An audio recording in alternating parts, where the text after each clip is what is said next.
Alors une petite vidéo pour répondre à une question que beaucoup de gens se posent, qui aimeraient un peu développer leurs compétences en photo et puis qui se demandent, tiens, quel est le premier, quel serait le boîtier idéal pour débuter en photo. Aussi, le fait de s'acheter un boîtier, ça va matérialiser ta volonté de développer tes compétences en prise de vue. Bon, alors une fois que ça c'est dit, moi je dirais que la première erreur, souvent, la première erreur, lorsqu'on veut s'acheter un boîtier, ce serait justement de s'acheter une usine à gaz. C'est-à-dire de se dire, ouais, je veux développer mes compétences à un niveau pro ou semi-pro, puis bah, je veux pas perdre de temps, je veux tout de suite m'acheter un boîtier expert. Mais ça, c'est une erreur. C'est-à-dire que tu vas t'acheter une usine à gaz et tu vas être perdu. Et ça va te rebuter. Et ça, il n'y a rien de tel pour qu'au final, bah, comme on dit, tu procrastines, voire même carrément t'abandonnes cette volonté-là d'apprendre la photo. Et au final, le boîtier, eh ben, il va se retrouver sur une étagère en train de prendre la poussière. Non, moi je dirais au début, il faut au contraire que tu t'achètes un boîtier où surtout tu te concentres sur l'ergonomie. Il faut que tu t'achètes un boîtier où l'ergonomie te convient. Hein. C'est-à-dire pas une usine à gaz. Et aussi, deuxième erreur, ne pas s'acheter un boîtier primo-accédant, justement. Alors pourquoi? Parce qu'en fait, en photo numérique, par rapport à l'argentique, on a toujours une courbe de progression très élevée. C'est-à-dire que tu vas progresser vite, enfin relativement vite, plutôt régulièrement, comparativement à l'argentique où là, tu avais toujours... Pourquoi? Parce que tu avais un temps de retour important entre lorsque tu faisais une photo et puis lorsque tu constatais le résultat papier. Alors qu'en numérique, tu fais une photo sur l'écran arrière de l'appareil, bien sûr. Tu vois tout de suite le résultat et donc tu vois si ça va, si ça va pas. Et si ça va pas, bah, pourquoi ça va pas, comment je peux, enfin voilà, quel réglage je peux faire pour que la photo elle corresponde à ce que je souhaitais. Donc comme tout de suite tu as le retour de ce que tu fais, tu n'as pas de décalage entre la photo que tu imagines et le résultat. Et donc tu peux tout de suite te corriger. C'est pour ça que tu as une marge de progression élevée. Et c'est pour ça que, comme je te disais, je te déconseille de t'acheter un boîtier primo-accédant parce que le risque c'est de se trouver très vite limité si tu veux par les possibilités du boîtier. Moi, ce que je te conseille, c'est de t'acheter un boîtier moyenne gamme. C'est-à-dire la gamme, enfin, en fin de compte, la gamme du dessus du primo-accédant.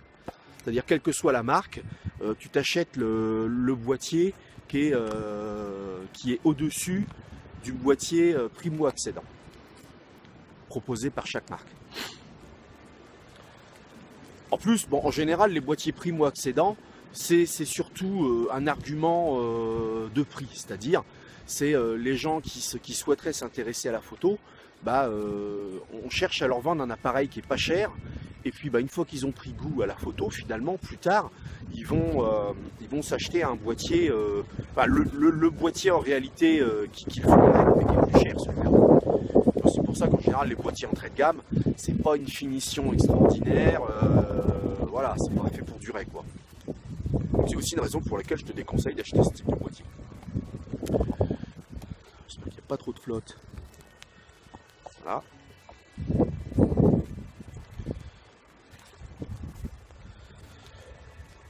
Donc, je te déconseille une usine à gaz, c'est-à-dire je te déconseille de t'acheter directement un boîtier pro ou semi-pro, et je te déconseille aussi donc les boîtiers primo-accédants, c'est-à-dire les premiers entrées de gamme de chaque marque. L'autre conseil que je te donnerais, ce serait de t'acheter un boîtier, justement, moyenne gamme, mais de la génération d'avant, celui qui est d'actualité. Je m'explique. Je vais prendre deux exemples de marques connues, comme ça tu auras tout de suite tes repères. C'est bien sûr ce qui ne t'empêche pas d'acheter un boîtier d'une autre marque, Pentax par exemple. Donc je vais prendre l'exemple de Canon et Nikon, comme ça sera des exemples les plus parlants. Donc les marques aujourd'hui, pour rester dans le coup, elles doivent réactualiser leur gamme tous les ans, parce que sinon elles sont considérées comme has-been. Enfin, surtout pour les boîtiers primo-accédant et moyenne gamme. Après, les boîtiers pro ou semi-pro, en général, c'est des renouvellements tous les 2, voire 4 ans parfois, sur certains modèles. Mais donc, sur les boîtiers moyenne gamme, il faut que chaque marque, enfin il faut que la marque sorte, réactualise son boîtier tous les ans. Bon, bien sûr, ils apportent quelques améliorations. Mais en fin de compte, en réalité, il ne faut pas se mentir, tout ça c'est surtout marketing, c'est surtout cosmétique. Fondamentalement, d'une génération à l'autre, les performances et les capacités des boîtiers sont très très proches, tu vois. Donc justement, l'astuce que je te donne, c'est de t'acheter la génération d'avant le boîtier qui est d'actualité, au moment où tu regardes cette vidéo. Tu vas le trouver bien sûr à des prix discountés. Tu vas avoir des offres promotionnelles liées à ce boîtier parce qu'ils vont chercher à se débarrasser des stocks, même dans les boutiques. Moi qui étais vendeur photo dans une boutique, je le sais très bien. Le boîtier, quand il est plus d'actualité, quand il date de plus d'1 an, tu te rends compte, il perd un petit peu de son attractivité, il paraît tout de suite moins sexy.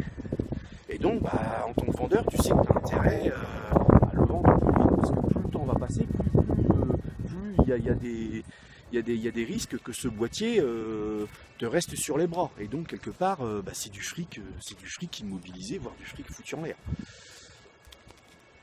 Donc, les boutiques, elles aussi, vont pousser à la roue, vont faire des offres promotionnelles pour placer le boîtier. Bien sûr, les boîtiers discountés, tu as des offres de promotion, bien sûr, ils sont garantis comme les autres, je veux dire. Donc c'est pour ça, moi je te conseillerais de t'intéresser à ce genre de boîtier, parce que ce sera plus économique. Et avec l'économie réalisée, pour le coup, ce qui est très intéressant, très intelligent de faire, c'est de s'acheter une focale fixe. Parce que là,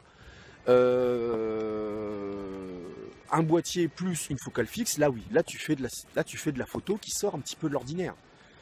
Parce que les possibilités d'une focale fixe, en termes de rendu d'image, richesse des contrastes, le fameux flou d'arrière-plan, le bokeh, tout ça c'est des éléments avec lesquels tu vas pouvoir jouer très facilement avec une focale fixe. Alors donc je te conseille de t'intéresser au boîtier de la génération précédente, de celle qui est d'actualité au moment où tu regardes cette vidéo. Alors je vais prendre l'exemple des deux marques un peu de référence, Canon et Nikon. Donc tu vois par exemple sur le boîtier moyenne gamme Canon, le 700D, qui est le boîtier qui est au février 2017 d'actualité, et je te conseille, non même pas, parce que là le 77D vient de sortir qui remplace le 700D, et justement le 77D vient de sortir, donc le 700D, de facto il va être promotionné. Alors par exemple, tu vois là j'ai noté quelques prix comme ça. Donc le Canon 700D, mais tu as aussi le Nikon 5300 qu'on trouve encore pas mal promotionné. Et puis tu as aussi le Pentax K50. Donc à peu près ces trois boîtiers, tu vas les trouver à 500 € ou moins de 500 €. Par exemple là j'ai trouvé le Pentax K50 à 380 €, je ne sais pas si tu te rends compte, sur ces discounts. Et 427 € sur la Fnac, enfin bref. Et c'est des boîtiers super performants. Après, si pour toi le fait de faire de la photo, enfin d'avoir un boîtier que tu peux équiper, que tu peux doter d'un grip, soit dès le départ, soit dans un avenir relativement proche, je te conseillerais d'autres boîtiers, parce que là les boîtiers que je viens de nommer, le Nikon 5300, le Canon 700D, le Pentax K50, il n'y a pas de grip prévu à l'origine, parce que bon, ça correspond plutôt à des boîtiers pour un usage tu vois, relativement cool, donc voilà, ils n'ont pas prévu de grip dès le départ, c'est compatible avec ces boîtiers. Donc là, à ce moment-là, je te conseillerais le Canon 70D, puisque là, tu as le Canon 80D qui vient de sortir, donc le 70D va se trouver promotionné.